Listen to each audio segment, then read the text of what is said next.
was provided to the auditors. I have it with me. The letter was... Control of budget. What's your take on this? 15 billion worth of voided transactions. And we've had this conversation. And sometimes this is done. They seek the approval, and your office does the approval, then they go back and do their own things. And it's a way of stealing public funds. Thank you, sir. Could I say something, Chair? Yes, Senator Yonke. I know this is historical, but my chair, I can tell you that is the reason why, you remember the questions that we've been asking, that Kisii County has got 672 voided transactions. It looks like this is something that has been set up for, and I would want the Auditor General to give us the reasons why they think this has happened. And number two, I really would want, Chair, the Controller Budget to come and answer those questions to us. Because there's something going on between Treasury, Central Bank, Controller Budget's office, and finally to the county governments that are receiving the money through the executive. Controller Budget? At the Controller of Budget, we only receive the successful transactions in the exchequer requests. So the voided transactions happen probably after. So those ones do not make their way to the Controller of Budget. However, we expect that the voided transactions are authorized. They should be authorized. So maybe there must be an approval process at the county level for voiding the payments. Could I ask a question, sir? Senator Yonke? Excuse me. How do you, I know, I've already heard what you're saying. That's what I'm saying. I also wanted the Auditor General to talk about it. How do you void payments for 15 billion shillings and then you pay through some other? This is what is... Yeah, I'm actually baffled. Could you try and explain to us what you've discovered? Thank you, Chair. Looking at the voided transactions, some of the reasons is one, what they have explained, that a payment has been processed through the process up to IP. However, that approval for the final payment has not been granted either by COP, to lack of funds. Again, a payment that we categorize under this are those payments where a payment is processed, however, wrong details can exist, like a wrong name, wrong account number, and therefore it bounces back. Excuse me, Chair. So the three reasons you've given that are most likely supposed to be consequential out of this exercise, in your simple, common Mwananchi's language, what can you explain to me is actually happening to these transactions? Because number one, you cannot pay something that doesn't have the account number that is proper, isn't it?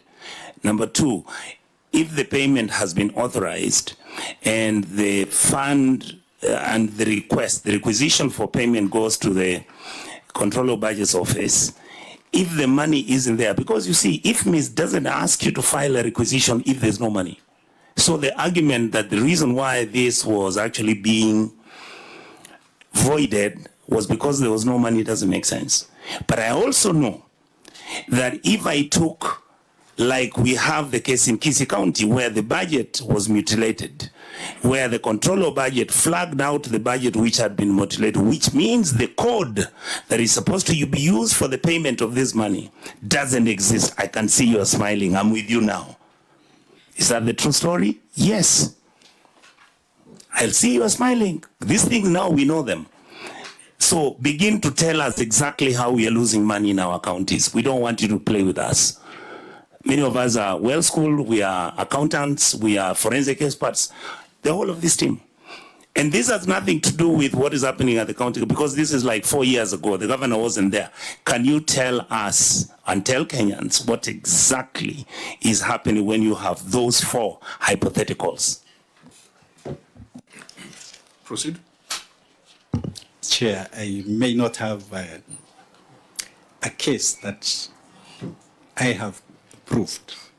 But in relation to the amounts that are on discussion here, the 15 billion is patching up of payments towards the end of the year with anticipation that the exchequer release, the exchequer money will come in. And so come the end of the financial year, that money is not forthcoming. But these transactions have been invoiced through the process.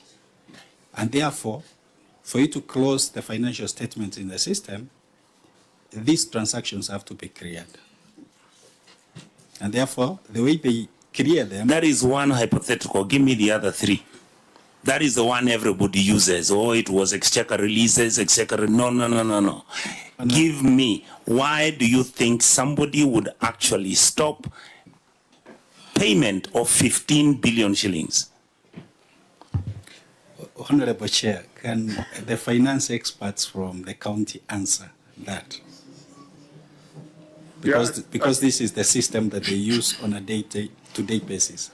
I am having a problem even with the county because you had said there was no documentary evidence provided to support authorization and reasons for invalidation.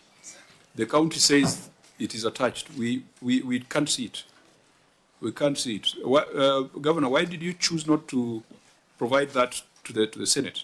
Because I'd really like to see that authorization to invalidate 15 billion or to void 15 billion worth of transactions. I'd really like to see that. Yes, I want to see who has authorized it, who requested and who authorized. Chair, in your response, you have said the authority to void transactions has been provided. I'd really like to see that. Yes, Chair, I can confirm that this was provided to the auditors. I have a letter dated 3rd August 2022 addressed to the Director, IFMIS Department, National Treasury, requesting for voiding rights for officers working within the county treasury, and 5 of them are listed with their PF numbers, their ID numbers, and email addresses. And the letter was signed by then Acting Head of County Treasury, Mr. Joseph Gadhiaka. So, and the response? That is a request? So normally in practice, Chairman, once a letter is written, I've not seen a response back from IFMIS indicating that the rights have been granted. Usually within the stipulated time of 7 days, they issue the rights, and once the officers access the system... And 7 days would have fallen on the date of election? They're able to deal. What was happening on 3rd of August 2022? On the 8th. Chair, usually for clearing systems, again, based on experience... No, what significant activity was happening in the week of the 7 days from 3rd of August? Those 7 days that you expected to get response. What was happening in the country? There was an election. Yes. Correct. Yeah, but I cannot fully ascertain the happenings then. But why would one choose to void 15 billion worth of transactions on election week? 6 days. Usually, Chair, the National Treasury grants an extension once the financial year comes to a close. On 30th of June, not in August. Sometimes, Chair, it runs up to at least a month or two after that's a completely different matter. You are saying authority to void transactions has been provided, but you have described to us a request to void transactions. Correct. And that's why I'm saying I'm very curious to see who granted that authority and when it was granted. And meanwhile... on 3rd, so I'd like to see when it was granted. Thank you, Chair. And also, Madam CEO, how I would have wished that you actually gave us the lists of the voided transactions and where the payments were supposed to be, go, and who was subsequently paid after that. Yeah, Chair, as they do that, I'll want the CEC to explain further. You see, I understand, with the kind of even pending outstanding liabilities that are there, of 100B, accountants will put things on internet banking, hoping that they can be paid.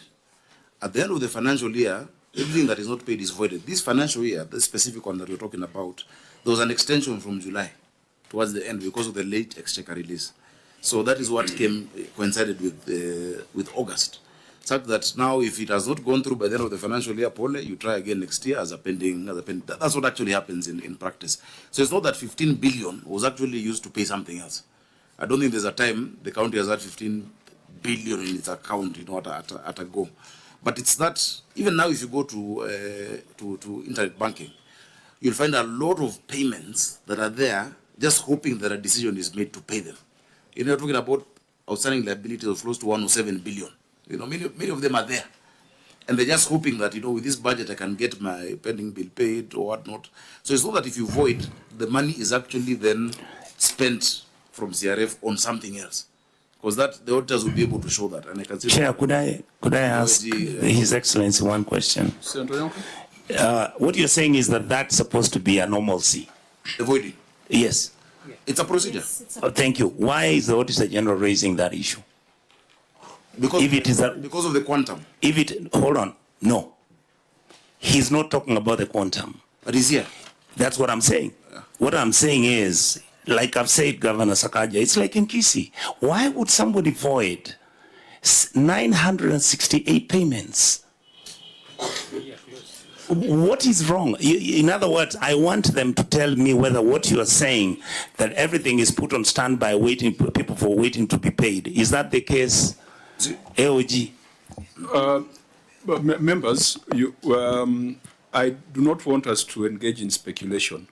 What needs to be presented by the county is evidence on the authority to void transactions, which so far has not been proven. But if we put together the coincidence of the dates and what was happening, even if it was year-end processes, National Treasury, do you allow them to go all the way to August? Well, thank you, Chair. First, Chair, allow me to say, with the request for voiding, that one is proper. And Chair, I've always been saying that payment in accounting is continuous. And to avoid this issue of delayed exchequer, we usually advise county governments to continue processing up to IB level. So, if at the end of the financial period, then the exchequer has not been released, the only best way to do it is to seek for approval to void. And Chair, on the question you have asked whether we allow, issues of voiding is not standardized. It depends with the needs of a county government. So the county government can request for voiding even in August or even in July. It depends the need that has occasioned the county government to request for such a facility, which we give temporarily and close. When they make the request, how do you action? Do you respond? Is there a user change request form that is filled? Because that must be part of the controls. When they make the request and the request is approved, they are able to see it in their screen, the person with that right. I think the reader can... So why do you make them right when you do not commit anything on your part as National Treasury? Of course, the letter is marked for action to a certain officer, and once that one is done, a communication is made through the IFMIS. If the person with the rights check the screen, you will be able to see that the rights have been given, and they can print that. Dr. you are there. I think the Treasury is failing counties. Any change in access rights, ideally in a properly in a proper ICT governance environment, if you're going to change me from an ordinary user to a super user, there's always a change request form, and that happens even in small organizations. perhaps even in the office of the Auditor General. So if those persons whose names were on that letter, they wanted them to have higher rights than what they already have, ideally there's supposed to be a change management procedure or a change request form. So I think on this matter, let's have a conversation to find out what the Treasury ought to do, the controls that need to be in the system, what the COB needs to do, and then we can have a holistic proposal, but it does not take away the fact that this 15 billion, in terms of voided transactions, is a smoking gun. And we might want to ask people with greater capacity to find out whether those voided transactions was meant to defeat the Office of the Control of Budget. But I think there's something the Treasury ought to do. There's something that needs to be put in the system, but there's also some duty of care on the part of the county. Chair, point of information, if you will allow me, sir. Senator. And it will take me 2 seconds. Chair, I've done a lot of research on this matter, and the information I've been given is that voiding of transaction is deliberate. Normally, you will find the original budget would have been tampered with, so that when the payments are going to be made, the reason why anybody would void that transaction is because they want somebody else to be paid instead of who had been given the code number to be paid. Chair, can I make a request on behalf of the people of Nairobi? Because I can see time is moving, and that there are very critical items in this report that I had hoped at least to hear from the county government. I have pointed out some of them. I just request that you prioritize them in the interest of time, so that at least there can be a conversation around projects as well. Okay, so then let's get out of this. Yeah, but you've really awakened my mind when you mentioned the date and what it was close to. Possibly this was being voided to defeat me, in August 2022. If the allusion is towards the election time, August. Are you saying you are supposed to be paid from that? That money went to, yeah. But I think the information you can get, Chair, because I understand the argument and I can see there's concurrence. Also, look at just the statements, the bank statements in that period about the amount of money paid out from the county. You can be able to get that. You can provide that. So CBK, and you'll see. One thing, for instance, Chair, that I'd like to just bring to your attention. Every year, on top of voiding this, there's supposed to be refreshing of IFMIS users. That all users on IFMIS are removed, and then new ones are assigned. I found 2,000 users on IFMIS, Chair. 2,000. 2,000 what? 2,400 IFMIS users. For Nairobi County. Yes, even dead people. Even dead people who've moved. And so I removed all of them. Just this last financial year, so that every sector can have the specific number required with the different stages. But you can imagine 2,400 users. And that time, you remember, procurement was also manual. So procurement is manual. You have all these users hanging around in cyber saying, "Wacha nikufinye, payment yako," That is why I left this Senate to go to become governor of Nairobi, to sort out these things. Because that was the situation. You cannot have all those users. Somebody can create a procurement process from scratch. At River Road, get an LPO, you create even things that are not even on budget. Until the delivery note is done. Today, we're on e-procurement. Everything from the beginning to the end has to go through that process. And if there must be an exemption, in situations where you need to do it manually, it must be approved in cabinet. Governor, let's leave it there. I think we've got a live matter that the EACC, and I think it's in court, must have been in Kilifi, where the persons with rights to the system created transactions and made payments in the middle of the night because of unfettered rights in the system. So there must be a conversation around that, using the Kilifi case as an example and the Nairobi case. So I think members will have to deliberate on this and maybe come up with some proactive recommendations. The next one is irregularities in procurement of transferred services. Yes, so that is not lost on you. On that one, there's a question that Treasury must answer. Because automatically they should remove these users. What was happening with Nairobi? No, we'll come to that. We agree with you. And that's why I said there's something for CAB to do, something for Treasury to do, and something for the county to do. The next issue is irregularities in procurement of transferred services. And I think the key question the Auditor General is asking is that while health was transferred, the county still made an award for supply of drugs for 75 million to 2 companies, but the supporting documents have not been provided.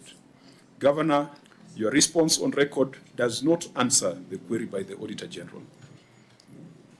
You are saying it was a pending bill to KEMSA incurred by Nairobi City County.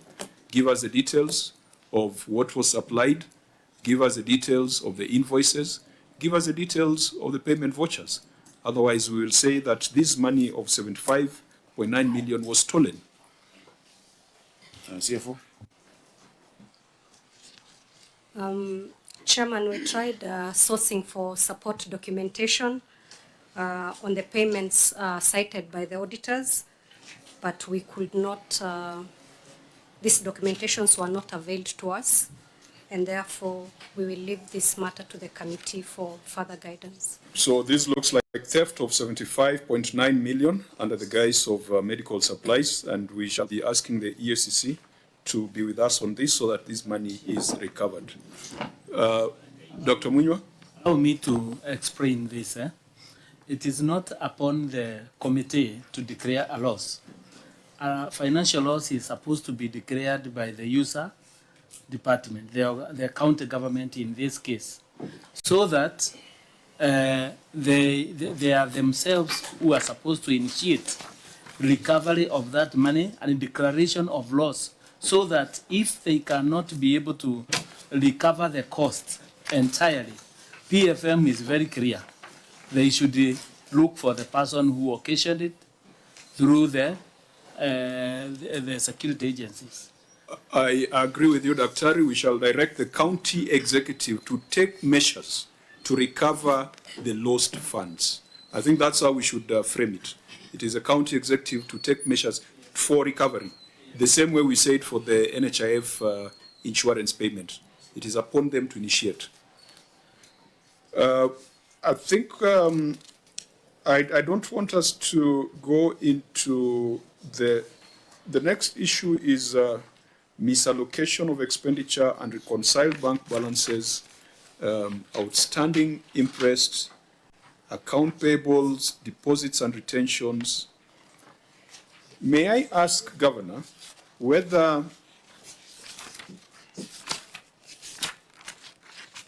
the signatory to these financial statements, Martha Wambugo, is still in the county executive? Yes, yes, Chair. Is Martha present? No, not only is she still in the executive, she's right behind me. Martha Wambugo, you are a member of ISPAC. Just give her the microphone. Yes, Chair. I'm a member of ISPAC. For how many years have your financial statements attracted an adverse opinion? For the last, since the county government started. Have you been signing the financial statements during that duration? For a period of 2 years. For the 3 years, what has been your score? Adverse and disclaimer. So would you sit proudly before the Senate with that kind of verdict? No, Chairman, we are not proud of that, but we are working towards getting a favorable opinion from our auditors. You have a professional responsibility. Yes, a professional responsibility that is personal. It is not about who was governor then. It is not about who was CC then. You, as a member of the Institute of Certified Public Accountants, member number 5435, you have signed financial statements for 3 consecutive financial years, which have either been disclaimed or been rendered to be adverse. Why do you think you should be trusted to manage public resources? Thank you, Chair. As a member of the Institute and with my team members, we've been doing our best to provide financial statements as required. But given the circumstances, some of the issues have not been supported. So the auditors have come up with that opinion due to unsupported transactions. But in the preparation of the accounts, we have done our best. When you sign off the financial statements and you have numbers in that financial statement, where do the numbers come from? Aren't they supposed to come from supporting schedules and payment details? Thank you, Chair. They do. They come from IFMIS, they come from the sectors. But at the point the auditor comes to verify these things, some of these things are not provided by the sectors. That is the main problem. So why Chair. would you report something that is not supported? We report as per the transactions recorded in our books, in our IFMIS system. But the actual documentation, sometimes to support these transactions, is not availed to the auditors. Whose responsibility is it to avail them? It is the responsibility of Finance and County Treasury to avail them from the sectors. So the sector accountants and the chief officers of the sectors, we are tasked with compiling the reports. So we require the sectors to support us, to give us the documentation. Why are you required to sign these financial statements? Thank you, Chair. As a member of the Institute, as a qualified accountant, that is why I signed these financial statements and also as a holder of that office. What does your signature mean on these financial statements? Yes, Chair. No, I want you to say it. What does your signature mean? We take responsibility. So you can't tell us about sector accountants. Statements. You can't tell us about other people. It is you as a professional who must take responsibility. And if you do not agree with the numbers they are giving you, you do not sign. Because as a professional, you cannot sign something that is not accurate. Why should we not refer you to the Institute for disciplinary action alongside the others who have gotten adverse opinions? Thank you, Chair. As I said before, as a sector, as the finance sector and the county treasury, we compile the figures from sectors, from the state, from the IFMIS, and our vote books. Then we demand the supporting schedules from the sectors. And the best we get is what we prepare for the auditors to look at. You are accounting like IBC, where Chebukati signs things at Bomas, then he says, go and blame the returning officer in the county. That's a sham we have seen in our elections. We cannot accept that from professionals. Can I ask, Chair, you spoke of circumstances. Which years have you signed? 2021 and 2022. What circumstances were prevailing at that time that would make you sign documents that would put you in problems with my chair? When we prepare these financial statements, Chair, we prepare them with the best information we have received from sectors. As County Treasury, we compile the statements from all sectors. So if every department brings you documents that you can clearly see forgeries, they don't make sense, what is your responsibility as a person who signs off on those accounts? Thank you, Chair. Our responsibility is to confirm the information we get from sectors. And what we have confirmed is what we put on the financial statements. So everything there you have confirmed? From the sectors, yes. You sounded like Chebukati. Excuse me, Chair. I can actually see his face, Chair. Yeah. Chair, for me,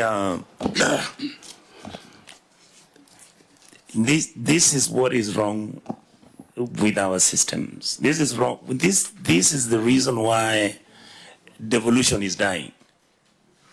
You ain't brave enough not to do your job. You ain't brave enough to stand up to the stealing that goes on. All right? The governor was not there. You guys were the custodians. Sasa umebeba mkia. That is where we are. And we are not going to fall back on these issues. Because you can't bring documents here which mean nothing to us. And then you assume all of us are dunderheads. We know nothing, we see nothing. Who are you protecting? This is where we are. We are really feeling frustrated. And yet you look like you know what you're doing. You sound like you're well schooled. Imagine, I just feel like you throw away the water with the baby. Senator Cherarke. Maybe, Auditor General, you have finished 22-23. How does it look like through the chair? 22-23? What was the opinion? Chair, the opinion is adverse. Again. And again, it's the gracious lady who signed the financial statements. No, Chair. Who signed this time round? Governor, you may want to tell us who signed the financial statements for 22-23?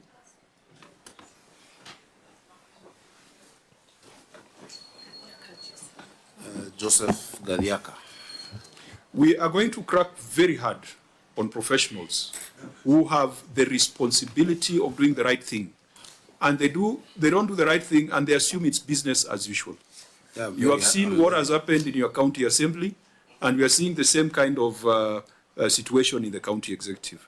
And again, Governor, he does not have to take the Senate to talk to your staff. I mean, you should shield them by making sure that you take administrative action or training, so that when you come here, you are telling us, you know, we had some problems, but I've already asked the Treasury to train my people, and so there's going to be an improvement. But we are not going to allow them to hide behind the governors. If you've got a professional responsibility, accounting, HR, procurement, we shall come for you directly through your professional body. Can I? Chair, it is not finished. Maybe before the governor speaks, Madam Mother Wambugu, you are aware if this was a private sector, this has to have formed the ground for your sacking or firing from the entity. Are you aware when you get adverse? I think it's only in public sector where you are rewarded. Are you aware of the implication of adverse opinion? I am, Senator. Yeah? I am aware, Senator. Okay. Chair. Governor, what are you doing, internally? You've had disclaimers since the onset of devolution, and then it has gone to adverse opinions, and your first year in office, it's still an adverse opinion. What are you doing? What's the conversation on capacity? Chair, thank you. Thank you. Chair, this is why I am the governor of Nairobi now. From 2013 to 2018, 13-14 financial year, 14-15, 15-16, 16-17, 17-18, and 18-19, Nairobi County got disclaimer, opinion. Yeah? That, it was just terrible, completely. And you remember this is coming from the council, then the first county government. So 13-14 to 18-19 was disclaimer. From 1920 up until now, it has been adverse. The things were, and that is why we took the bull by the horns to go for this position, to say, okay, look, what is the systemic problem? For you to have an adverse opinion, there are many things that are carried forward over the years. The story on pending bills will always be in every audit report. There are things that are carried along that you need to find closure with the Office of the Auditor General for it to move. In fact, it is in this time that Nairobi has gotten its first ever qualified opinion on anything. That is the liquor, the alcoholic drinks, the liquor board. The report for 2023 is qualified.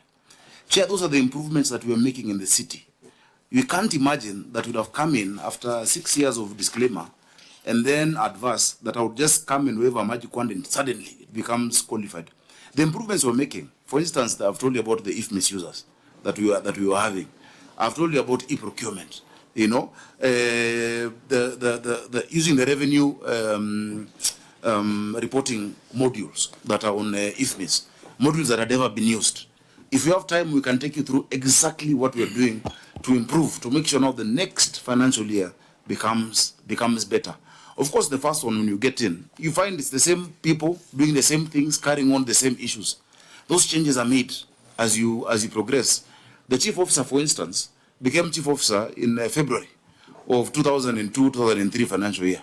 You know, there was a chief officer before that. There was an entire structure before that. We've been doing trainings. We are talking to these professionals. We're paying for them the continuous professional development.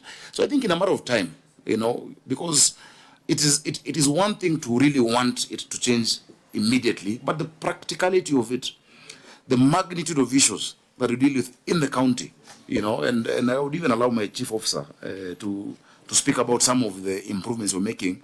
It takes more than 19 months, Chair. And I'm sure even the next audit will start looking better. If we already moved qualified, by the time we're done, we will have an unqualified report, Chair, possibly even in the next 2 financial years.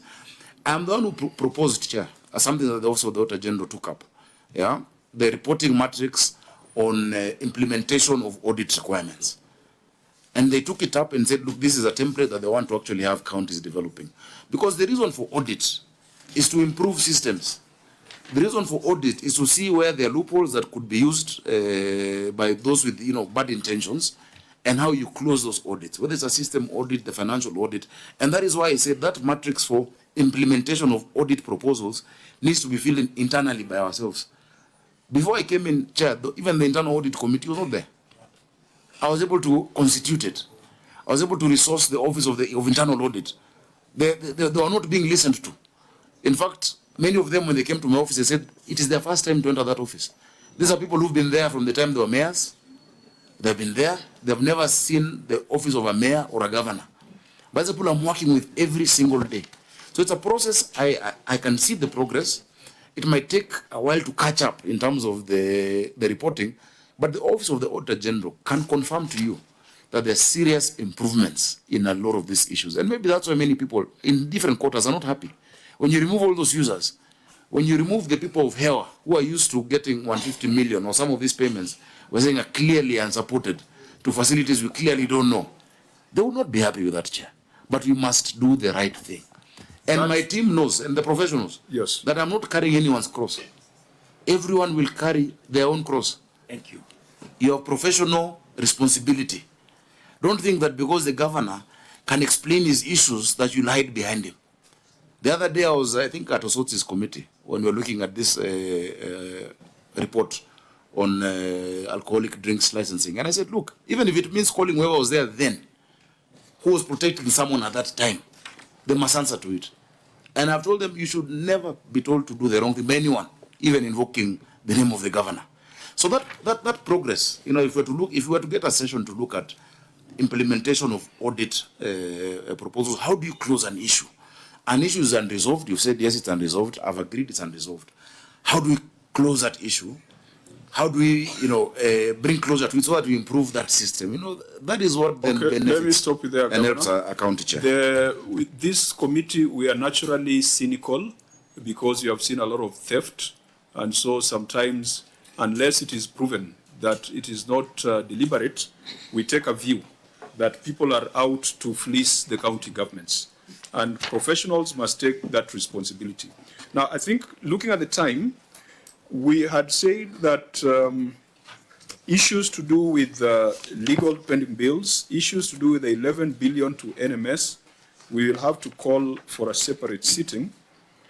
There could be a few issues here where we'll take the written responses, but there are some 2 projects here. I think let's go to the project on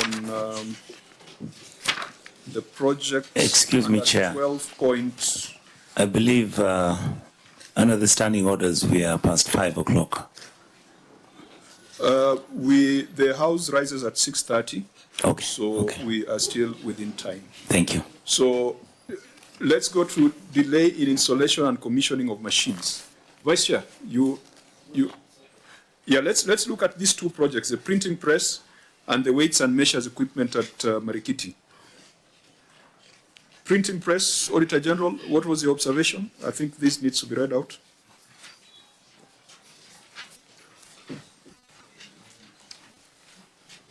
It is on page 20 of your audit report. I think that is under lawfulness. Under the report on lawfulness. Issue number 11. delay in installation and commissioning of machines. Printing press. Review of records provided revealed that the county procured 4 state-of-the-art printing press machines at a cost of Kenya shillings 51,297,261 in the financial year 2016-2017. Fiscal verification carried out revealed that although the machines were delivered, 3 of the machines, Perfect Binder, Kenya shillings 10,025,743, Offset Printing Machine, Kenya shillings 14,410,000, and Galtine Machine, Kenya shillings 7,575,286, had not been installed. 5 years after their procurements. Management's explanation was that the machine's height was more than the height of the ceiling of offices in Nairobi City Hall. And as a result, they could not fit, putting into question if feasibility study and user requisition and specification had been carried out before initiation of the purchase. Thank you, Chair. Governor, may you read your response? Chair, my response is as presented in the document. Just read it, because the Auditor General also read it. Read their finding. I'll ask the CC Finance to read that response. I'll explain. Space for installation of the 3 machines was identified at the basement of main City Hall. The 3 machines are, as had been pointed out, offset printing machine. Your management response first. The 3 machines are offset printing machine, guillotine cutting machine, and a perfect binding machine. The requisition was done and forwarded to the procurement for award. Advertisement for award was done on the 18th of March 2024, and no one met the requirements. Advertisement of the same was done on 8th April and closes on 14th April 2024. What was the requisition that was done? What was it for? Let me ask for assistance from the Director of Procurement so that we know what the procurement was. What requisition are we talking about here? You bought materials in 2016, a printing press in 2016. It has not been implemented. There is no value for money. So I thought that's what you are going to be responding to.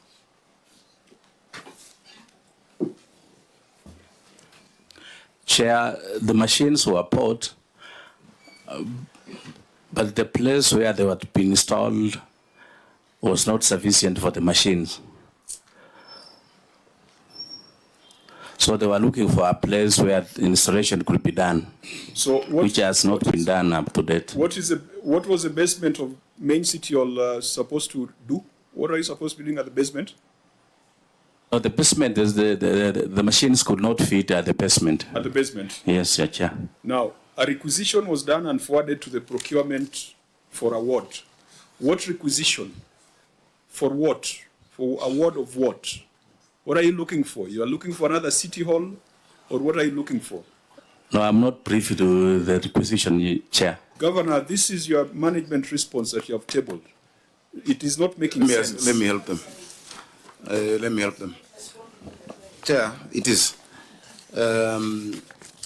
First of all, I doubt the machines are still state of the art. You know, this is the problem I'm telling you we're dealing with. When you find something procured in 16, 17, Governor, and has not been used. Governor, I'm explaining what. No, order, let me guide you. Because of time and because of the mood of the House, just tell us. The procurement is for retrofitting part of the basement to be a printing room. Because the issue is the height. You'd have to demolish, almost break columns at the current printing room for these machines to fit.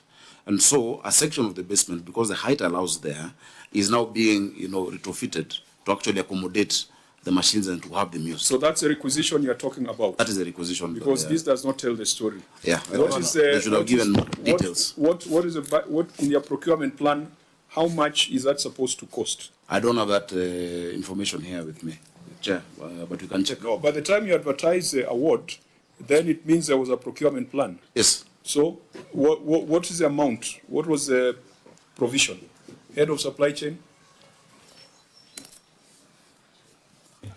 And Chair, you know, this is a very recent matter. It was closed on the 14th of April, just 2 weeks ago. Yes. Chair, the QS was to look for the funds and the drawings before installation. But so we advertisement was done on 18th of March. Can you do advertisement before you have done without a procurement plan? Actually, Chair, it is criminal to... I'll confirm, Chair. Because it was given, but I don't have the information. Are you the head of supply chain? I'm the head of supply chain. Are you a member of the institute? I'm a member of...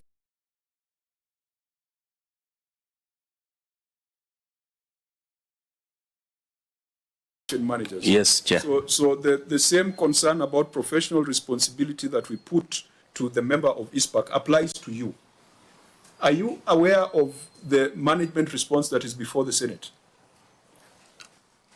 No, Chair. Now, Governor, why did you call troops who don't even know which direction to shoot? Oh, End up shooting you in the back.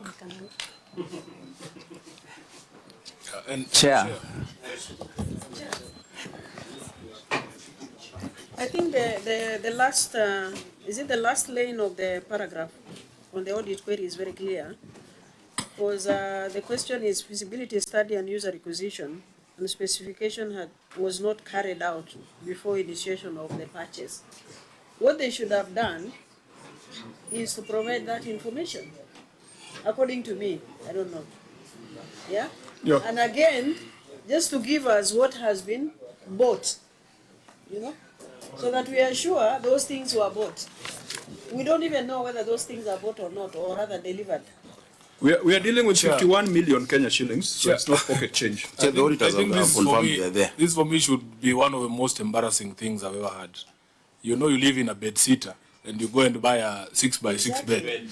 Then when you get to the door, the bed cannot fit. Then you advertise a tender to demolish one of the walls so that the bed can fit. Maybe I think it is very embarrassing. It's terrible. And Governor, that is why I invite to be governor, to sort out such things. Yes, but this was the year 16, 17. It's still a problem. Chair, if it's you allow even me to getting complete. worse. Senator Sifuna, your officer back there, Governor, is actually adding insult to injury. That you can get into advertisement of a tender before you have a budget and you know how much money it is. No. He cannot be in charge of supply chain management, and he doesn't know this is something that has closed on 14th of April is when? Possibly he didn't look at the specific procurement. Yes, and there's a reason. There's a reason why we're asking that. Order, Governor. Allow the senator to. There's a reason why we're asking that. You will find even more absurdity when you realize the project, the cost of demolishing City Hall to fit these machines is twice the amount of the machines, the value of the machines. That's why we ask this question. It might even bring City Hall down. Is that a statement of fact? I said you might find. In the absence of that document from your director there, we don't know how much money it is. It's, you know, if you give him time, he can actually just get it from the procurement officer in that sector. Procurement is decentralized to the sectors. What I know is that it's around 2.5 million shillings that we're talking about. Who signed this management response, Governor? I can see the signature of Asha Abdi. Yes. Is Asha Abdi in the room? Yes, Chair. Present. So, Asha Abdi, are you responsible for this management response? Yes, I have submitted. Of course, it is a governor's response, but you're the one who put it together. Yes. What are you telling us here? Chair, maybe I can just shed light on this. Procurement is currently decentralized at the county. Requisitions are done by the sectors. We have fully implemented e-procurement end to end, and therefore the user department actually carries that function from the point of requisition to contract management. So could be that's why the director. Yes, there is decentralization, but yes. What's the point of convergence as far as the PFM is concerned? The director supply chain management. Yes, so you cannot run away from that responsibility. Where you delegate duties, responsibility still remains. Accountability, and is it accountability or responsibility? Remains at the center. So tell us, you have spent 51 million to buy a printing press in Okay. 2016, 2017. Perhaps some of you were not in the county government. What are you doing to make this thing work? So if I can answer the question, one, we do not do any advertisement unless there's a budget provision for it, simply because if you're doing e-procurement, then there's no way you can advertise for a project without a budget. So the budget for this project is actually 2.5 million. It is at initial stages of procurement. Advertisement was actually done on 8th of April and closed on 14th April. We are yet to close on this tender, but at least the procurement process has started to ensure that these machines are actually put to use because the services are required by the county. What was the intended objective of this? Of This machine? the printing machines. Yes. Printing. So, Chair, if I can... Sorry, yeah, just explain. The amount of money spent. Exactly. Yeah, So, because it's a value for money question. Actually, it's a value for money question. And I believe the thought behind this was to ensure that the county minimizes its recurrent expenditure on printing. From experience, every sector was actually outsourcing for printing services and spending quite colossal amounts of money to suppliers, while these services could easily have been provided in-house. So that is the reason behind. Have an procuring indication of those how much we spend printers. every year on printing services? I don't have that information at the moment, but we can have it availed, Senator Sifuna. Why must it be only at the basement and not in any of your other county government facilities?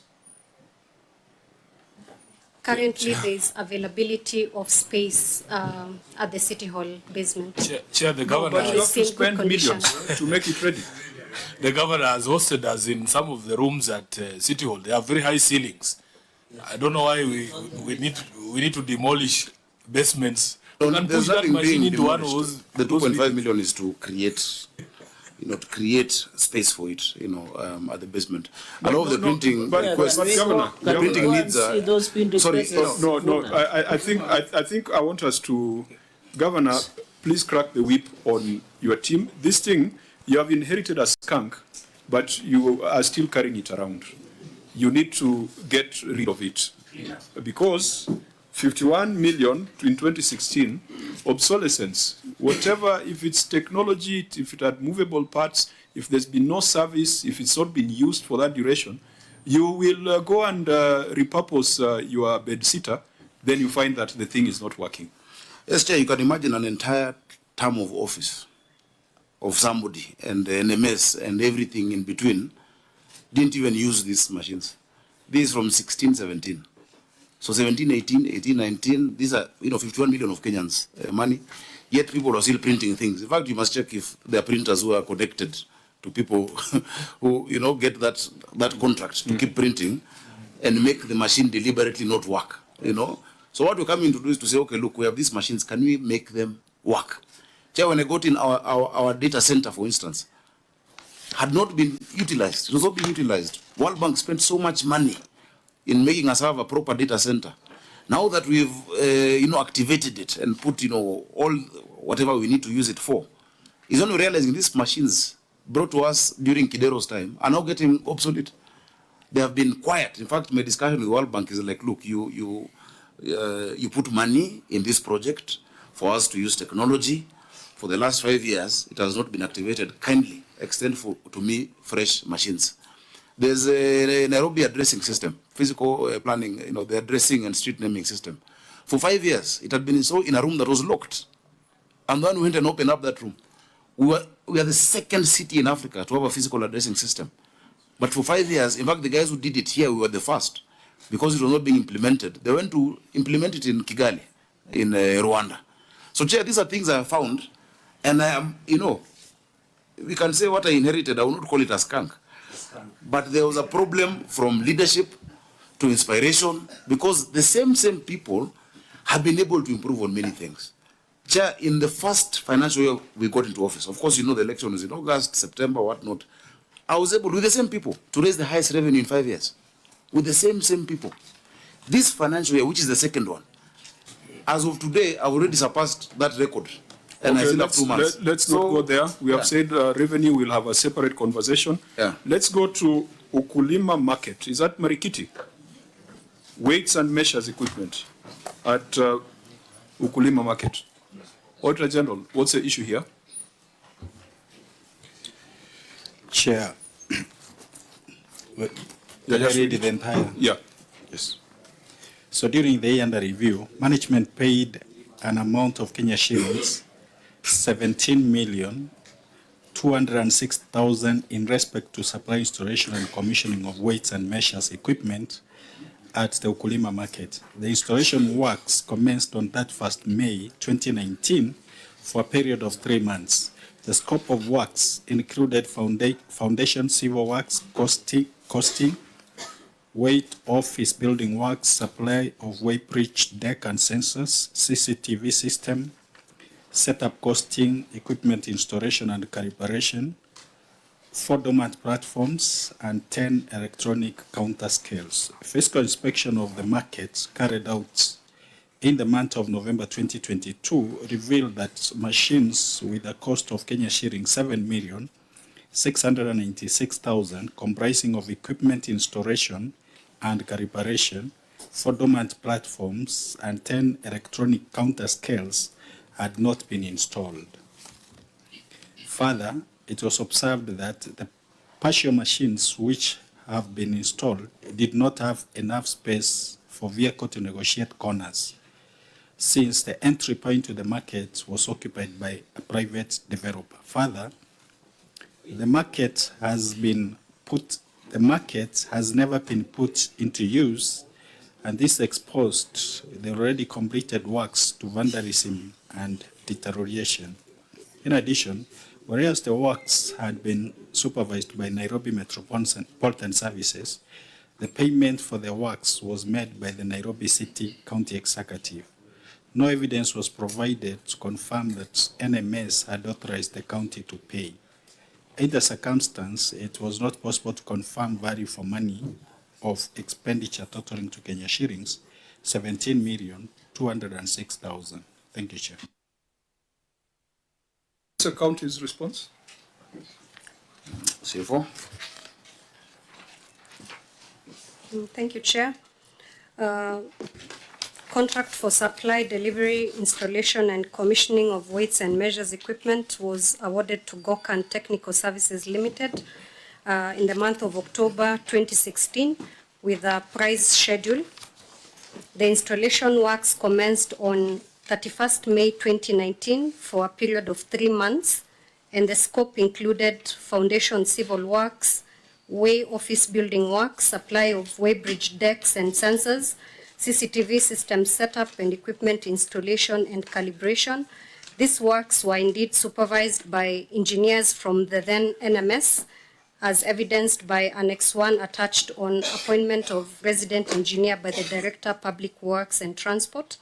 Supply of 4 dormant platforms and 10 electronic counter scales were done through the delivery note by the contractor to the County General Stores on the 27th July 2018, Annex 2 attached. A recent visit to the General Stores confirmed the existence of the said equipment at the stores.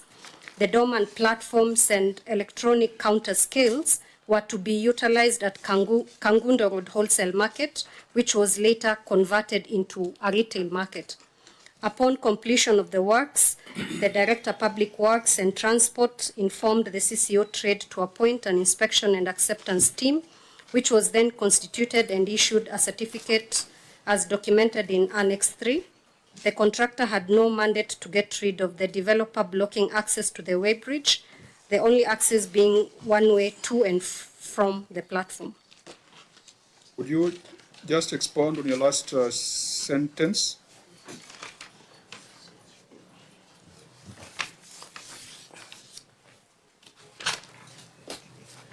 Chair, the last sentence, the last paragraph, basically just highlights appointment of an inspection and acceptance team to ensure that those supplies were actually delivered at the last stores. sentence.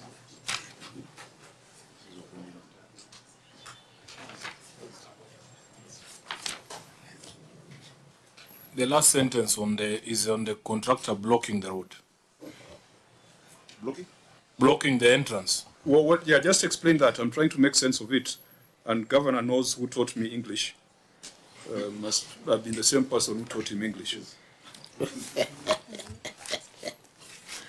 CFO, what's that? What's that statement about?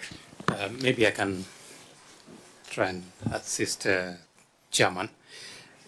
This equipment, although we are talking about Wakulima market, I hope you're restricting yourself. I hope you're restricting yourself to the last yes. Sentence. Yes. Okay. So this dormant platform, a decision had been made to move it to the Kangundo Road wholesale market. That's the new market in Kangundo Road. But the way the market was designed, there was where the market was built, and then there was an area outside that was supposed to provide access. But there was a building there that I think there had been negotiations about how it could be gotten rid of. Not a county building, but a building that was owned by a private person.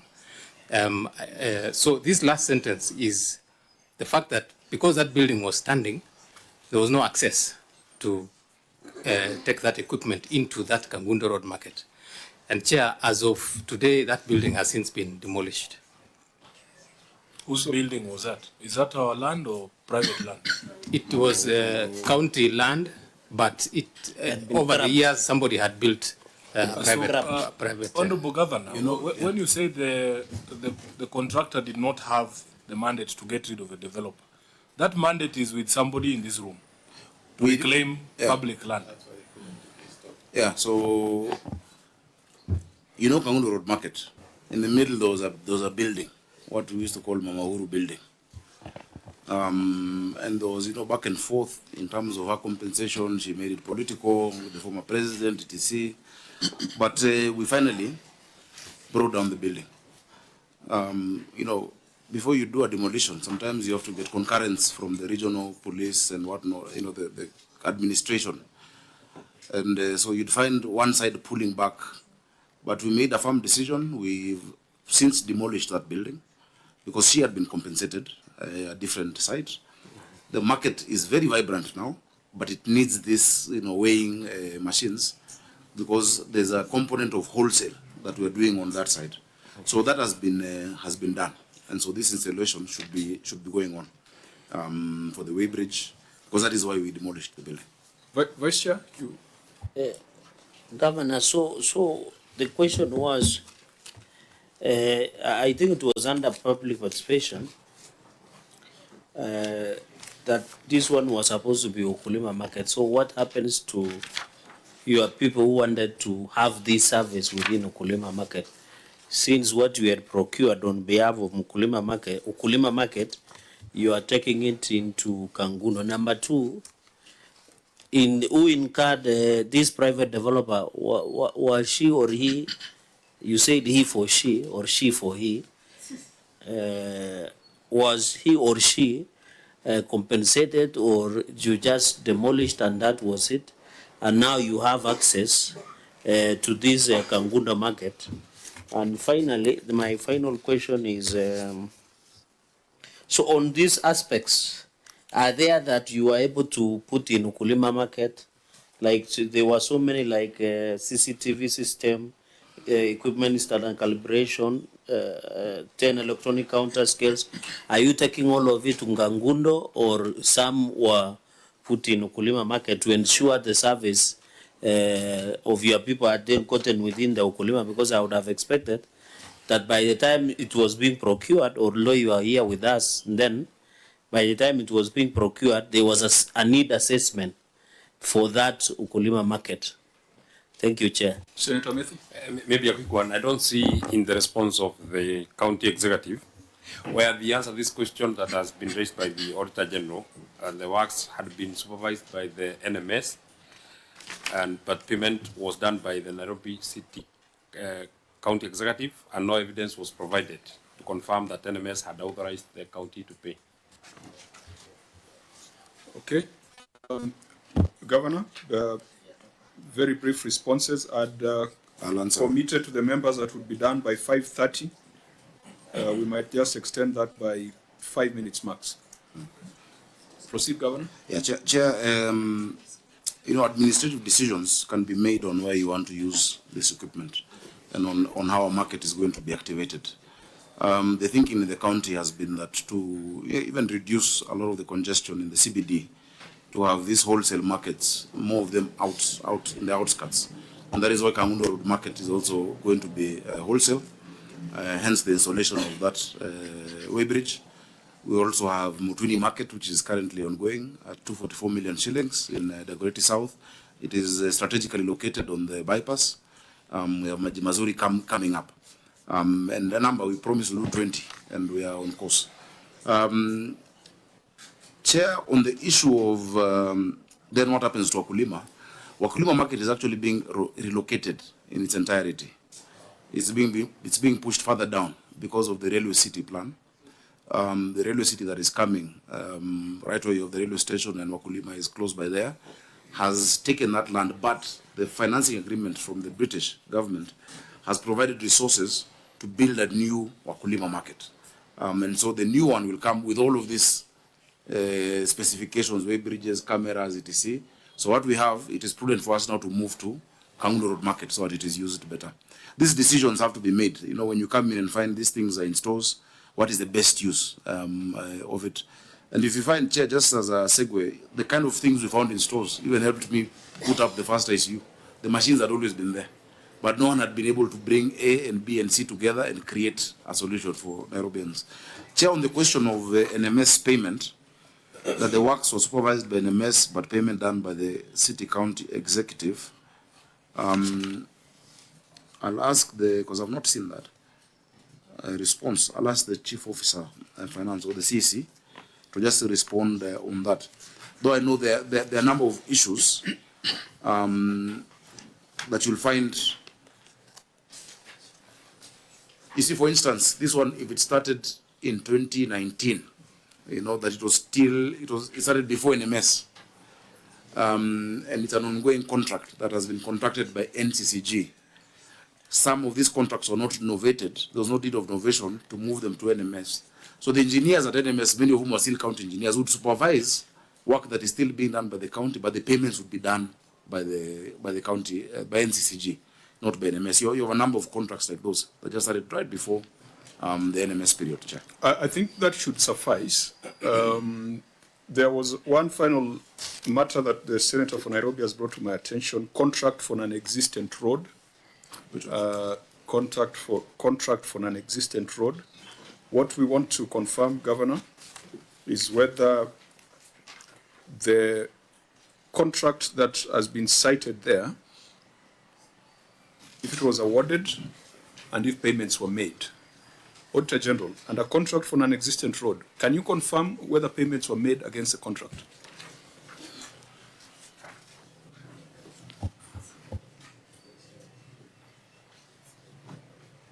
You have cited contract for an existent road. Chair, there is no indication that payments were made, but contracts were entered into and signed. So contracts were executed without mentioning the specific roads to be done. Exactly, It Chair. was an open check.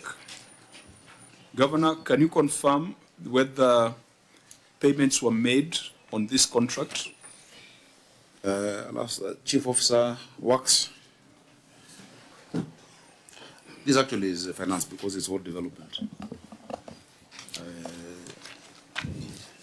Do you have Engineer Stone? I'll ask for the Director of World Development Program to come. These are, if you look at the reference and the contract number, that's a World Development Program contract in Mlango Kubwa.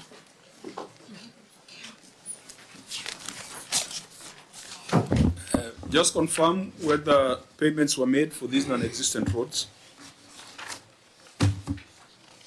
That's what I've asked for. The Director. Is the gentleman joining us now? Just sit down.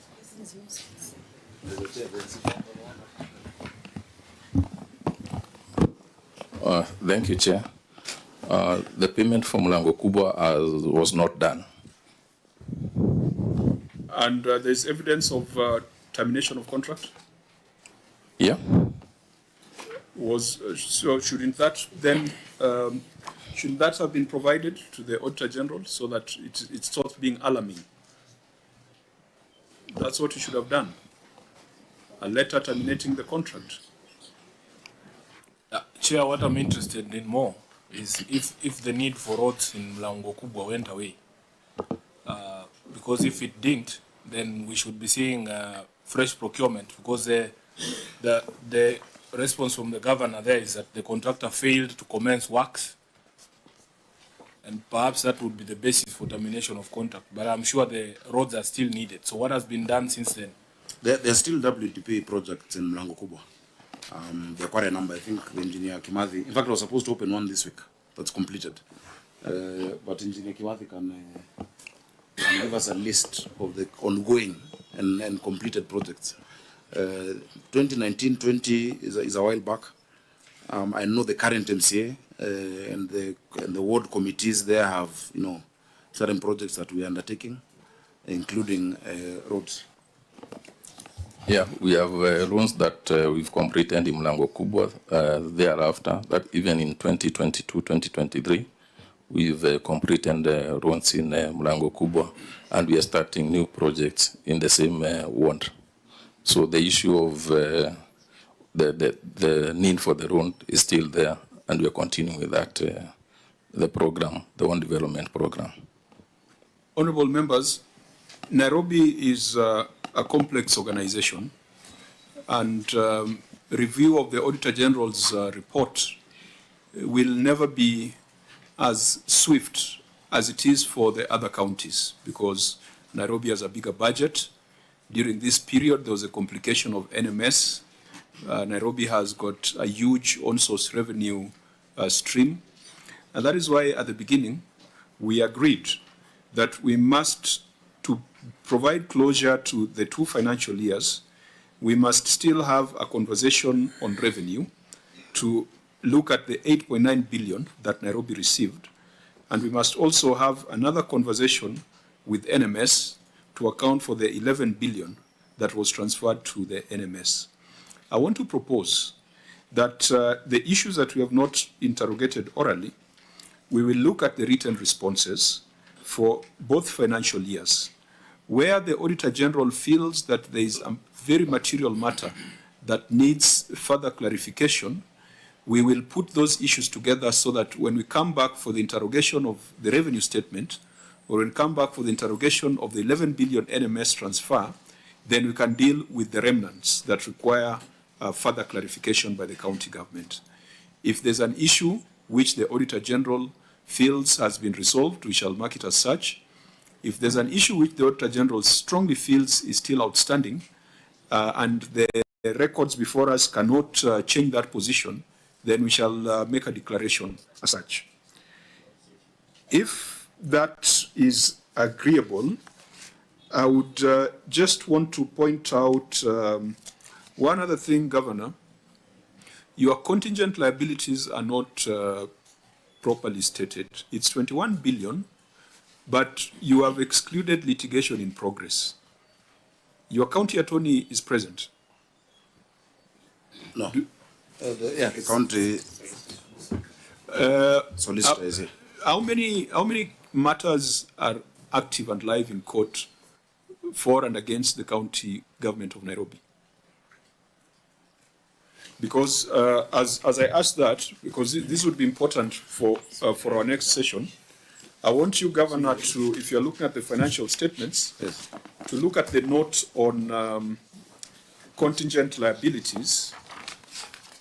And that should be, I think it's been disclosed twice, because I've noticed that there's some omission that might not paint the right picture. So far, I think that's on page 48. Other important disclosures, page 48 of the financial statements,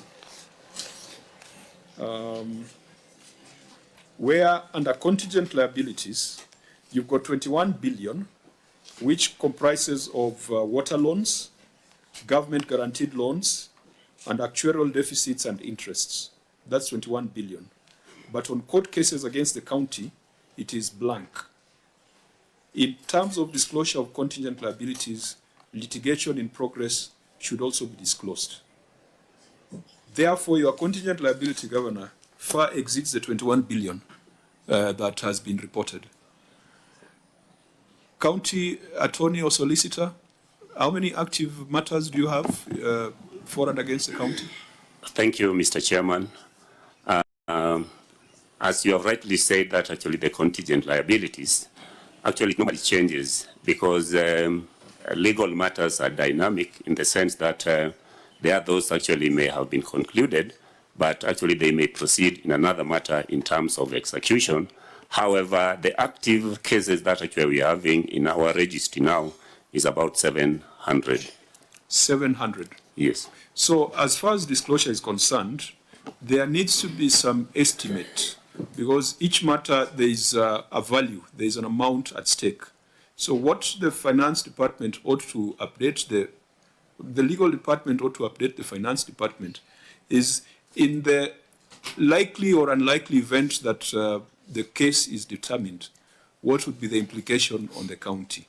So court cases against the county cannot be zero. It needs to be disclosed. And sometimes it's an estimate based on the matters before court. So, Governor Sakaja, you might find that your potential liabilities far exceed your revenue of 29. Was it 29 billion? It's a serious risk. It's a serious risk to the existence of Nairobi City County. So I just want to emphasize that that disclosure needs to be made. We've been talking of 21 billion, but that excludes litigation in progress. Now, I want to hear from the CPAs whether we have the same understanding as far as disclosure of litigation in progress is concerned. Who's the head of reporting?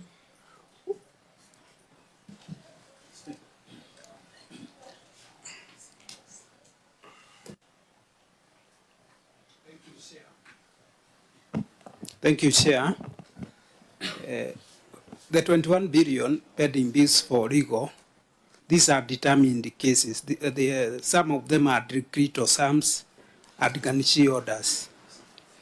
But what we have currently on ongoing cases, these cases are not quantified, and that's why we did not include them in that particular year. Auditor General, how do you treat litigation in progress? Chair, if you go to the financial statements on page 23, under significant accounting policies, they have already indicated what should go there.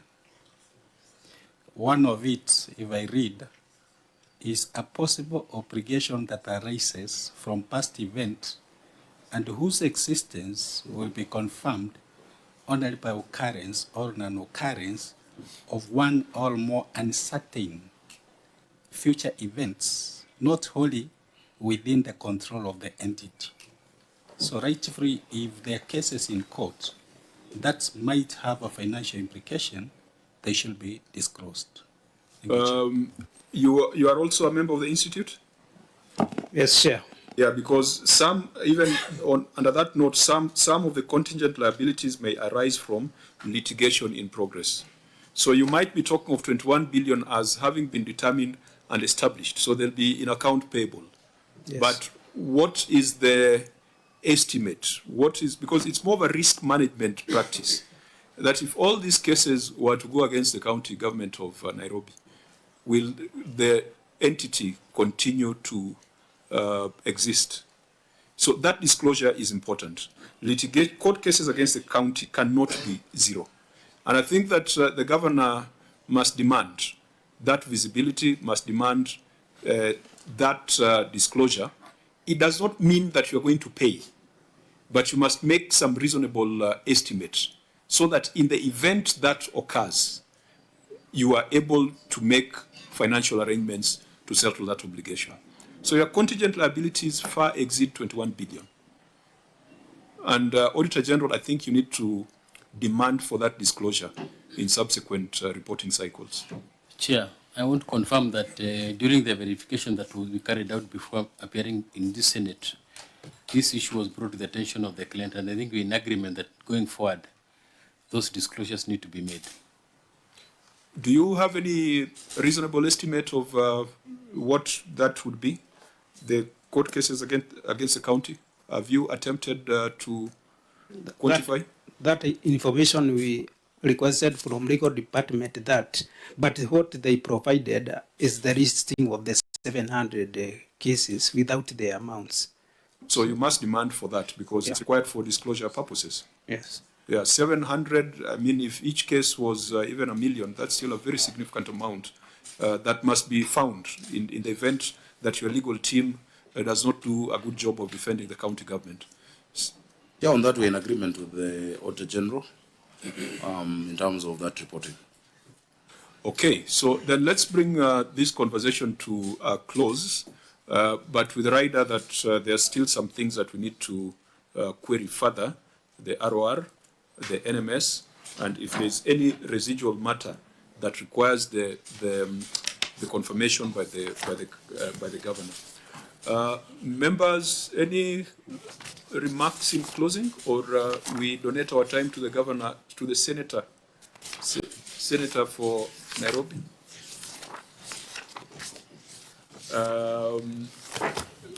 Just a quick one. Okay.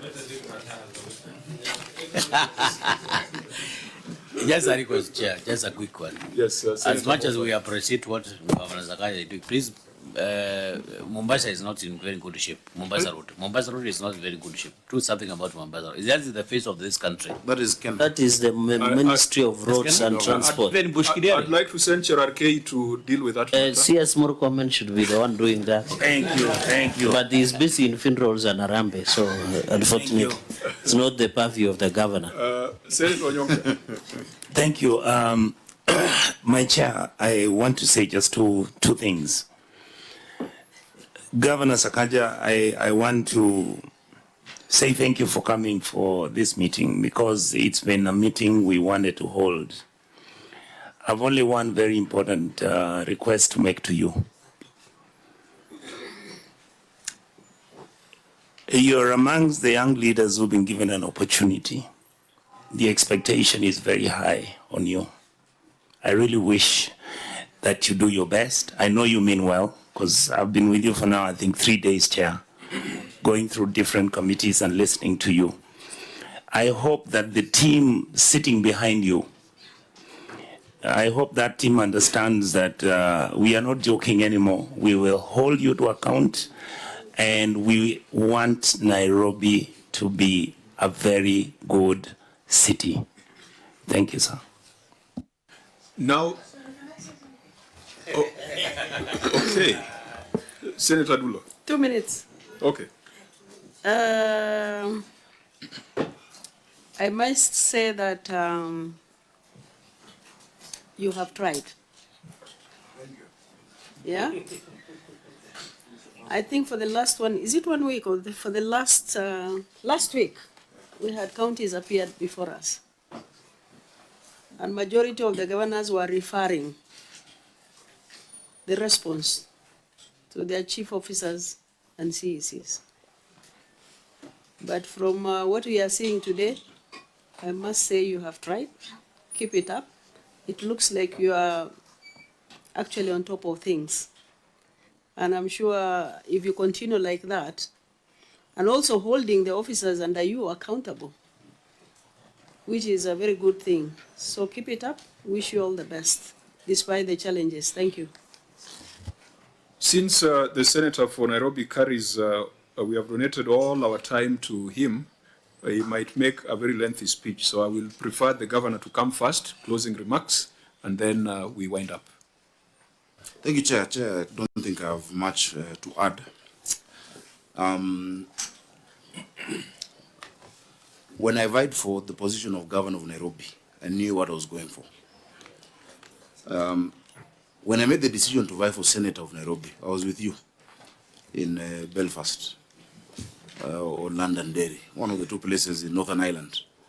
And I remember I was chairing a meeting, but I chose not to chair that particular session and I was scribbling on a long notepad. That time, we were in the same committee. You're a senator. I was a member of the National Assembly, but chair of the Cohesion Committee and Equal Opportunities. I understand my city of Nairobi. For many years, our city has been on a free fall, especially following 1992 elections, when the ruling party then lost grip of the capital. And so there's been a lot of systemic decline in our city over those years, whether it is in matters of land, in matters of fiduciary, issues. And so when I took this task, I knew what I was going to face and what is ahead of me. As you've seen, from 2013 to 2018, Nairobi has been getting disclaimer opinions. It's been a mess. From 2018 to 2022 has been also equally a problem. But when you're faced with such a task, what do? You summon the best that you can put together. Of course, you believe in God, but you must have a plan on how to sort out this city. This city will be sorted out by ourselves. And that's what I keep telling my team. It is true, most of the staff in the county, apart from the chief officers and not all chief officers, some chief officers had even been there, and I promoted them. But apart from chief officers, CECs and advisors, most of the staff have been there. Just this weekend, there was a celebration of Team 89, inspectorate officers who joined in 1989. And many are there, some have retired, 35 years ago. To bring change, there is no instant thing you can do. It is an ideal situation, but there is no magic wand that is waved to change a city like Nairobi. But I'm happy that I can be able to track progress that we've made, significant in many, many areas, whether it is in healthcare. Chair, in healthcare, we have things that have never been seen before. Nairobi had no ICU. Kenyatta is what used to be seen as ICU. We have now more than one intensive care unit. The lifts at Pumwani last worked when I was born, Chair. Now they are back working. Our ladies can go to theater. We've introduced the position of CEOs in our hospitals. And there's been transformation because we just had boards and medical superintendents. Medical superintendents are doctors. And so sometimes they may not look at the holistic nature of running a hospital, from the gate to the customer service, to supply chain, to the issues of human resource, to technology. Those changes are taking time, but they're being felt.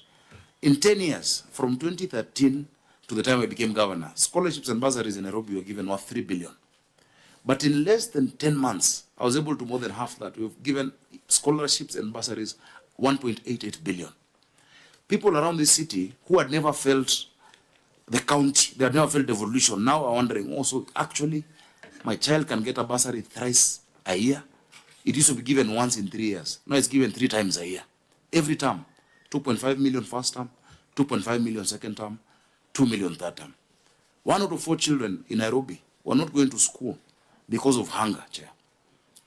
Most interventions to deal with hunger had been focused in the arid areas. That's why even the department in the ministry is called nomadic education something, We said it when we were in the Senate that we need to do a feeding program. In fact, I'm very pleased that if you look at the Hansard when Senator Wambu had brought the Mang Beans bill, I spoke about how Nairobi will be buying ndengu from Kitui, which we are doing. Chair, in less than a year, we're able to build 10 kitchens. We're able now to feed 184,000 children every single day at 5 shillings. We've been able to get significant support towards that program. School enrollment has gone up from 250,000 to 310,000 just in the second phase of the school feeding program. In the third phase of that program, Chair, we're going to make sure, because we've now broken ground to another 7 kitchens, we're going to make sure that all children in public schools are fed, and then the public schools become satellites to the informal schools, upbeat schools. When I say Nairobi was on a free fall, there's no explanation why Nairobi has 210 public primary schools, yet we have 17 constituencies, 85 wards. If you look at maybe some of your constituencies in your counties, one constituency might have 100. But how do we sort out that challenge? Do we say let us not feed these ones because we can't feed everyone? Today we've increased that enrollment. We are now building 5,000 classrooms. The national government committed and they put 1 billion for classrooms. We have put 500 million and every year 1,500 classrooms. Meaning by the end of this first term, we'll possibly have left more classrooms than I found when I became governor of Nairobi. So Chair, the challenges are numerous. This is a city whose last master plan was done in 1976. The last physical master plan of the city following the 1948 master plan. We have now gotten resources to do the next master plan of the city through the Millennium Challenge Corporation. And that's why in 2 weeks we're going to be accompanying the national government to the US. NMS made an attempt to do those master plans. New plan is a foundation for planning. But that was not done. We have $60 million now just to do that proper master planning for our city in 12 months. And after that, we secured $700 to $800 million to implement it. A city that had not been planned looking forward, of course, would have the challenges that we see today, that there's no water. People are wondering, Chairman, why is it that the dams are full of water, but the water rationing is going on? And when you try to explain that, very few then understand that, first of all the water that we receive in Nairobi must be treated through a treatment plant. In fact, because of the rain in Gatere Forest and the debris in the Chania River, our production capacity at Ngedu has moved down from 18,700 cubic meters per hour to 17,400. And that's why we're able to get NOS to go and clear, help us clear that. Because of that lack of planning, Chair, as I go to conclude, I know I've taken time, Nairobi had only 4 sources of this water that we talk about. 3 of them done by the colonialists. Kikuyu Springs done in 1904 to 1910, 6,000 cubic meters to the city. Ruiru Dam done in 1928. Sasumo done in 1958, 60 million liters per day. Those 3 were done before we got independence. When we got independence, the only project that had been done was was Ndakaine, done between 1994 and 1997, producing 84% of our water. But it was done with a view of a population of the year 2002, which was 2 million Nairobians. So every day we get 525.6 million liters against a demand now that has gone to 900 million liters a day. What have we been able to do within this 1 year and how many months? Almost 1.5 or just slightly above. Maybe 20 months to be exact. We've unlocked the first project that was being done after that period of Northern Collector 1 to add 140 million liters to bridge that gap of water. We have secured, and that process is now ongoing, support to do Northern Collector 2 and Maragua 4, which adds 220 million liters of water. But the next 1 million liters of water also must be looked at. Our engineers, for instance, at Nairobi Water have designed one of the programs at Ngevu, where we lose 30 million liters of water every day because of the filtration system. Just at 2 billion is now going to bring back that 30 million liters, half of Senator Medhu's Sasumwa in his county, just at 2 billion shillings back into the grid. The future will not plan itself, Chair. The challenges are there for the city, but the opportunities are there for us. We hope that, Chair, even to engage the Senate, my senator, our members of parliament, resident associations, there are so many stakeholders, that this year, with our Vision 2050, we can then now look at Nairobi. By the year 2050, with a population of 10.5 million people, what needs to be done today, moving that way? So Nairobi is a peculiar city. As you said, I saw a report saying that our revenue is that of 30 counties combined. The GDP of Nairobi is $28 billion. Rwanda as a country is $11 billion. Burundi as a country is $2 billion. We're engaging financiers out there saying, look, you can support Nairobi directly. We want to come to you, and I gave a presentation to the Devolution Committee. We want to come to you on how you can enable us as a county move beyond the limitations of municipal financing that this city needs. Unless we get significant financing, it has been raining, people are talking about drainage. To expand the drainage to the extent that we'd want is billions of shillings. So unless we can be able to discount our future income, we know for sure we'll never get less than 20 billion a year, whether or not we collect on-source revenue. And after all, it is going up. Unless we can be able to do that, we've gotten transactional advisors. We'll need the Senate to support us in that process. So, Chair, there are many things that I can talk about, but let me not talk about it. But just to underscore, I've been a senator longer than I've been a governor. I've been a legislator. Leadership needs bold decisions to be made. You find a situation, you look at it, you address it. While addressing it also, you must make sure you create political stability, for you to be able to implement it. Unlike NMS, whatever was there, we are not military, we have to work with the people. Then, whatever entity was there was not a threat politically to anyone, no one was trying to pull it down. But now that where we are, and I'm very happy that despite a lot of misinformation that has been out there, the Senate, and particularly your committee, has been objective enough to look at the issues. I want to conclude by saying that I'm very happy that this notion or idea that the county government of Nairobi, or the governor of Nairobi, does not want to be held accountable. I hope that that is debunked. Chair, I've come to the Senate more than any other governor. This is today is possibly my 13th appearance in this financial year, to different and various committees. Out of 15 invites, in fact, for you, you said one invite, that was missed, or two. We are ready for accountability, being accountable. And I keep telling you, audit is a tool to help the county. But I want my officers to know that no one will protect you again. Everybody must answer for themselves. Everybody must must be able to answer for the actions they take, no matter who is your boss. And that is why everybody signs a performance agreement. I have performance contracts with my CECs. They have in turn signed performance contract with the chief officers up until director level. So I want to thank you for your cooperation. The Senate really can support Nairobi County in many counties. If governors understand what the true essence of Senate is, I think we can actually make our counties work, and we can make Nairobi work. So thank you for your patience. We've taken a whole day, but just to let you know that I'm available to come. And in fact, I was telling the Committee of Devolution, I will also proactively invite the committees and even this committee to look at specific issues in order to help us be better at serving Mwananchi. Our citizens sometimes are not very patient in terms of what they want everything now. But we must also, as political leaders, carry them along and let them know this is what we're doing. This is the progress we're making. We're not there. And sometimes we may falter, but we've moved from point A to point B, and we're moving to point C. That is the essence of leadership, Chair. So I want to thank you so much for your time. Thank you, Governor. Senator Sifuna. Thank you, Chair.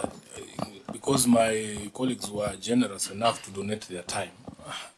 Governor, sometimes you read the room. These guys have been here from morning. And it is not always necessary to put out your view of your achievements at every point. I can assure you, when Nairobi works, it will not come from you. You will be hearing it from the people of Nairobi that in Embakasi South it is working, in North it is working, in Dagoretti it is working. So personally, I would encourage you that some of these issues that you raise, we have differences of opinion as to how well they're working, but I think it is within your right to, can I use the word trumpet, or I will be ruled out of order? Some of the things that you are doing in order for the city to work. But when this city works, Governor, you will never have to say it, I can assure you, because you will be hearing it from the people themselves. So I want to thank the members of the committee for their patience, because as the chair has said, we have a very, very unique county here in Nairobi, and some of the stories that have emerged, you can see from the discussion that they are very unique. They don't happen anywhere else. And Governor, I think our responsibility as leadership is to paint the correct picture of the state of affairs of the county of Nairobi so that we can be helped. When I'm trying to convince my colleagues here, and I'm happy that this year we were in consonance, to vote for higher resources to go to the counties, they should be in the picture of some of these challenges that we're going through. If I am trying to convince a senator from Lamu that we are not the same, that our electricity bill alone is equivalent to his equitable share, then it helps when we paint this picture for everyone, for us to know the sort of situation we are in. Some of the discussions here, and you yourself have admitted, there is just some embarrassing things that go on in our county that no one can be proud of. If you buy a machine that you know very well cannot fit in any of the premises you have, how do you explain that? So it is important for us to bring out the challenges we are facing as a county so that we can actually be helped. And specifically for this committee, Governor, this committee has been extremely helpful to you and your county government. From the decision of NMS on pending bills, that happened before this committee. The question of update schools is happening, in the conversation is happening in the Senate. Me and the MP for Madare are sponsoring an amendment to the Education Act to recognize those schools so that you don't have an excuse as to why you're not feeding the kids in those schools. The question of Mama Margaret Kenyatta Hospital was resolved in our Senate Health Committee, chaired by Senator Mandago. And of course, the passage of the extra resources for this county. So my encouragement is that you need to paint the actual picture. In Nairobi, nobody is going to be patient with you.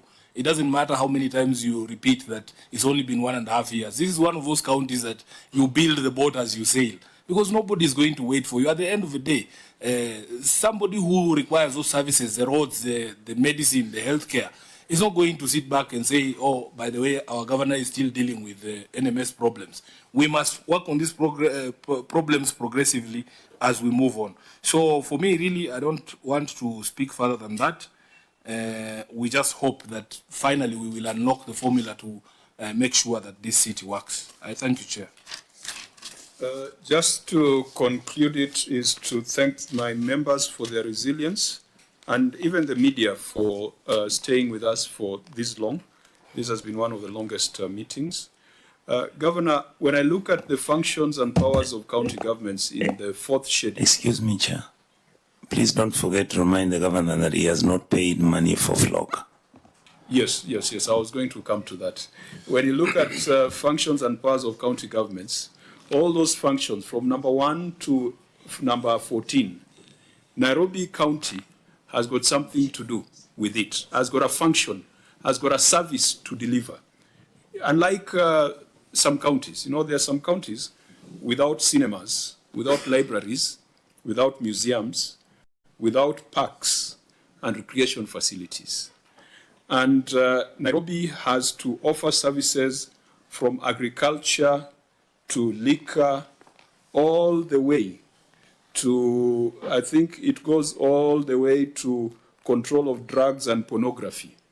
That is not a problem in some counties, but it is a problem and a demand in Nairobi City. And therefore, I feel, having sat in the Senate for this long, that we must agree on a financing and governance framework for cities that is distinct from the financing and governance framework for the rest of the counties. And it is not just about an NMS structure or talking about who the CEO of Nairobi should be, whether a politician or a bureaucrat, but Nairobi needs unique and distinct financing.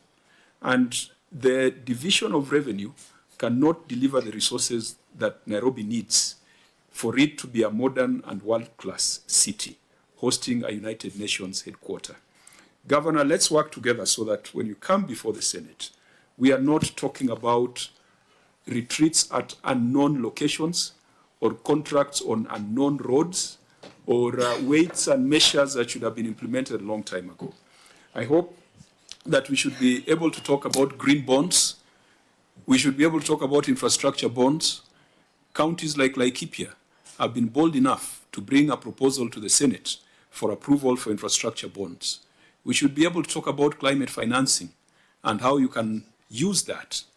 The illustration you gave of footbridges that have to be constructed to allow children to move from one part of the city to the other to attend school qualifies for climate finance, because those infrastructure improvements are as a result of climatic conditions and actions. That would be put in the books of accounts as climate finance. So there's a lot of money, but if we are still counting pennies and cents, and if you are still talking about voided transactions and lack of reconciliation, I would really like the Senate to engage with the governor of Nairobi on bigger things, bigger ideas to unlock financing, and bigger ideas to ensure that the people who live in Nairobi find it to be a hospitable and beautiful place. I came to Nairobi many, many years when the Kenya bus was working, when Kanjo schools were operating, when health centers were operating, and there were even Kanjo estates. What is it that our forefathers could do that we cannot do today? And we are better educated, and we should be richer now. It should worry us that in the past, the Kanjo of the past could even run primary schools and secondary schools. And for us now with ECDs, we are struggling. So members, I think having resolved that we shall have a different conversation on ROR and the NMS, we had also resolved that we need to visit a few projects within Nairobi City County. It is not enough for the governor to walk over to the Senate. I think to do project visits in Nairobi, we don't need a budget. We just get into our vehicles and we go and check out some of these water projects that the governor is talking about. That will enhance our understanding of the challenges and enable us to provide solutions. I want to thank everyone, all the stakeholders, and Clerk, we shall agree on the next date for the appearance on ROR and the other issues. The meeting is therefore adjourned.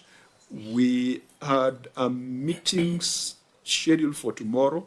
I think we have received a letter seeking for postponement. We shall deal with it accordingly. So the meeting is adjourned till Thursday, 9:30. Thank you.